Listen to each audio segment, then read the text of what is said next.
Apparently, some people need a map and a flashlight to find their way through ancient history.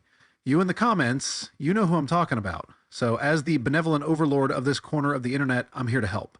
Today, we're diving into a detailed timeline of the Mesopotamian texts we've discussed so far and their biblical parallels, because shocker, history has layers. And yes, that means some things came first. Get your popcorn ready. 2100 BCE, the Epic of Gilgamesh. The OG of epic literature. The Epic of Gilgamesh was written in Sumerian, Akkadian, and Babylonian tablets, and it contains everyone's favorite flood story, the tale of Utnapishtim, who builds a boat to survive the wrath of the gods. Yes, this was thousands of years before Moses or Noah. I know, hard to believe, but cuneiform doesn't lie. Between 2100 and 2000 BCE, Enmerkar and the Lord of Aratta was written. Let's roll back a bit for Enmerkar and the Lord of Aratta. This is a fun one. An early Sumerian myth involving language confusion, centralized authority, and cultural unity. Ring any bells? This is the precursor to the Tower of Babel, and it came along way before the book of Genesis. Now we have the Atrahasis at 1800 BCE. Another flood story with striking parallels to, Noah. Here, the gods are annoyed by humans being too noisy and decide to hit the reset button with a flood. I can relate to this. Anyway, Atrahasis builds a boat. Sound familiar? That's because it is. Around 1600 BC, we have the Eridu Genesis, another early fragmentary version of the flood narrative. By now, it's clear that Mesopotamian cultures were obsessed with the whole "let's drown humanity and save one guy" genre. Think of it as the disaster movie trope of the Bronze Age.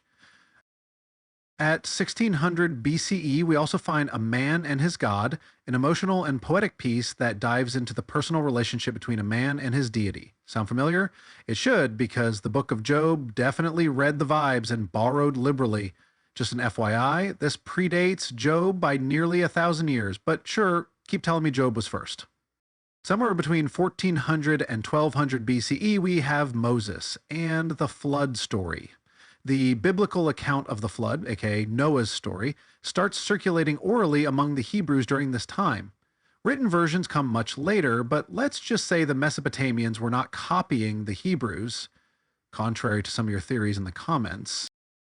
The Book of Job pops in around 500 BCE, written down during the Babylonian exile, when the Hebrews were, literally in Babylon. Imagine sitting in Babylon surrounded by Mesopotamian texts and not being influenced by them. Job's existential angst about divine justice? A direct echo of A Man and His God. Coincidence? Hardly. On the same time, Genesis's Tower of Babel story makes its debut. By now, the Israelites had been mixing and mingling with Mesopotamian culture for centuries, and the story of humanity's hubris and language confusion is a clear nod to earlier Sumerian myths. Original? Not so much. Inspired? Absolutely.